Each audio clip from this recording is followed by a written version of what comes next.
Hi everyone, my name is Leah Gingrich. I hope you are all staying happy and healthy during this crazy and unexpected time that we're all in right now. I want to give you a little bit of a background on myself and my swimming career before I dive into what I really want to talk about today.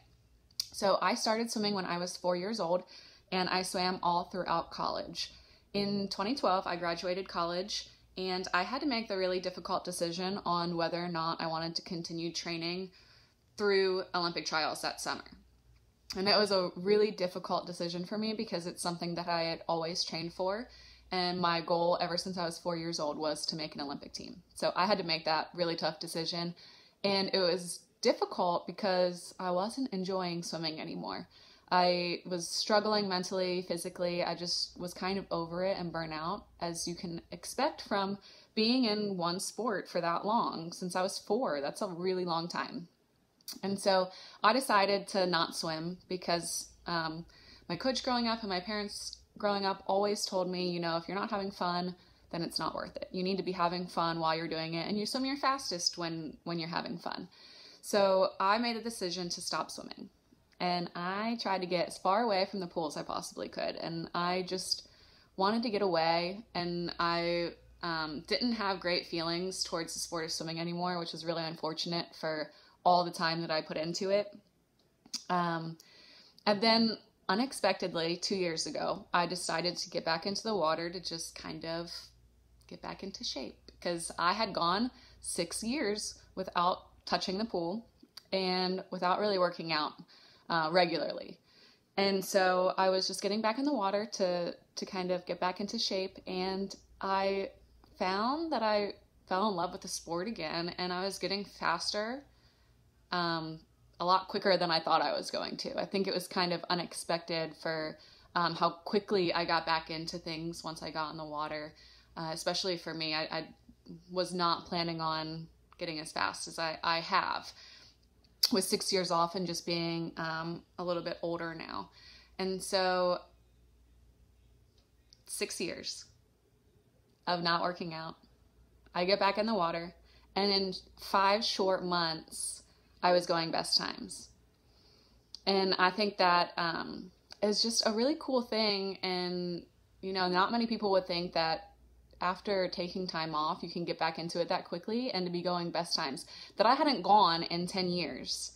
And so I think right now we're all kind of worrying because we can't be training. We can't be doing what we think we need to be doing on a daily basis to get to where we want to be. And so I kind of want to talk about 3 things that I think we can take away from this and kind of try to stay positive through this and get better throughout it. So the first thing is to just work on a weakness. Take the time that you always said you never had when your schedule was a lot more busy, and take the time to work on something that you always put off. So for me, it's stretching. I hate stretching. I'm not very flexible either. So my goal is to just try to stretch as much as I can right now. Anytime I'm watching TV, relaxing, I just do a little bit of stretching, and that's going to add up for me, and it's going to be something that I can see translating into the water when we can get back in. Some other things that you can do is just creating good body awareness. I think that a lot of people don't really have good body awareness in the water. And if you can create that out of the water, it will absolutely translate. So think about a time that a coach has asked you to fix something within your stroke and you've had a really hard time. That's body awareness. It's because you don't really know what your body is doing. You can't feel those things. So you can do yoga, you can do planks to work on your core. There are so many things that you can do right now to work on to get stronger for when you do get back in the water. And it's the time that we didn't have before that we can take to really focus on that. And I think one of the other things that's really important and maybe not looked at all the time is working on the mental side of it. I never really worked on that growing up because it never seemed that important at that time, and maybe I was just being really naive that I didn't need to work on it. Of course, I definitely did. There were times that I can think back to right now as I say that I needed to work on it. But working on the mental side, so teaching yourself how to visualize your races, thinking about your self-talk and your self-awareness for what you're saying to yourself on good days and bad days. There are so many things that you can work on the mental side that, of course, translates to not only practices, but absolutely to swim meets. And so take a weakness, focus on it, and really work on it during this time. The second thing, which I think a lot of us are kind of scared to do, second thing is to just take a break from swimming. Let your body and your mind heal from the sport. This sport is grueling. It's year-round. You never really get breaks, and it's time-consuming. So don't be afraid to take a break right now. Mentally and physically, it's probably the best thing for you. I took 6 years off, and not that that's like the most ideal thing to do, but I took 6 years off, and when I came back, I was fresh. And I want to be there every single day because I had that time off. And I think that if you kind of allow your body and your mind to rest from it and to just take this break and to be okay with it, you're going to end up being ready when it's time. And yeah, so just don't be afraid to take the break. Unfortunately, most of your seasons were cut short. But on the other side of that, this is the time that you would be taking the break anyway. So I think that, just take the break and maybe do something else. Do something completely other than swimming related. Read more, learn something new. I don't know, whatever you have maybe always wanted to do, but you haven't had the time to because you're consumed with swimming. The third thing that I think is really important right now is to remember how you feel during this time. I think as soon as swimming was taken away, everybody wanted to swim, right? When you want what you can't have kind of thing. And I think that a lot of times throughout the season, when it gets hard or, when you start to get bored or mentally, physically just worn out from it, we're so quick to, oh, well, I'll show up late to practice, or I'm going to skip this part of the workout today because I just don't feel like doing it. Or I'm going to go to the football game and skip all of practice on Friday night instead. And so I challenge you to kind of just remember how you feel right now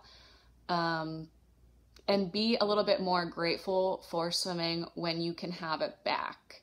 So if you're dying to get back into the water, I want you to remember that when you're in the locker room, taking too long, showing up 15 minutes late to practice every day, because all of that adds up.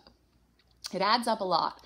And if you're worried right now about taking this time off, I think that the biggest thing when you can get back into the water is to make sure you have a good attitude.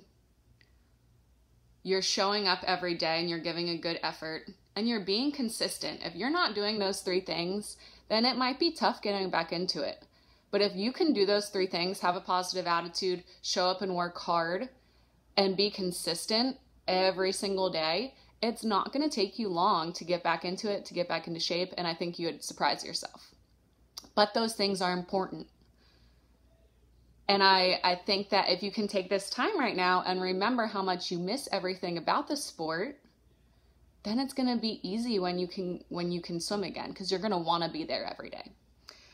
So anyway, that's my little 2 cents about trying to make the most out of this time. And just remember, everybody's in the same boat as you. Everybody's struggling to want to be in the water and to not have a pool to swim in, and trying to find other ways to stay active and stay in shape. So just remember, we're all in this together. And there are so many resources online that you can find to kind of help you if you're having a hard time right now. And I'm going to leave you with 2 things that I want you to do that I think can maybe help you through this. The first thing is to set that goal to work on a weakness. So figure out what your weakness is. Make a goal for yourself. So, okay, I'm going to become more flexible. So I'm going to stretch for 15 to 30 minutes a day every single day, or whatever it is you want to do. Write out that plan. Maybe you can find a friend that you can video chat with to help you stay accountable, and you guys can work on the same goal. And then make sure that you stick with it, and you can have little goals along the way to see yourself progressing, so that you can stay positive through it and you have those little moments of, okay, I am getting better. So set a goal, work on it, because everybody can get better out of this situation. And then the second thing is to write down what you miss the most about swimming right now. And I think a lot of us will probably say, well, I miss my friends the most. Of course we miss our friends, right? We miss seeing anybody at all right now. We miss leaving our house. But I challenge you to really dive deeper than that, and to think about and write about what you truly miss about the sport itself. So that could be about swim practice, it could be the swim meets, it could be challenging yourself with new workouts, it could be working on your underwater kicks, it could be learning a new drill, or figuring out how to swim the stroke a little bit better. What do you truly miss about the sport? Write that down and save that, so when you are having like a little bit more of a difficult time throughout the season, that long season, right? You can go back and look at it, and you can remind yourself to be grateful, and that, you know, this is what you want to do, and when it was taken away, you missed it. So just remember all this, what's going on right now, and how lucky we are to be able to go and do what we love every single day. And how when we can have that back, we're going to take full advantage of it, and we're going to make the most out of it. So I hope this helps, and I hope you guys continue to stay happy and healthy during this, and we will all get through this better, stronger, more positive when it is all over. So, bye.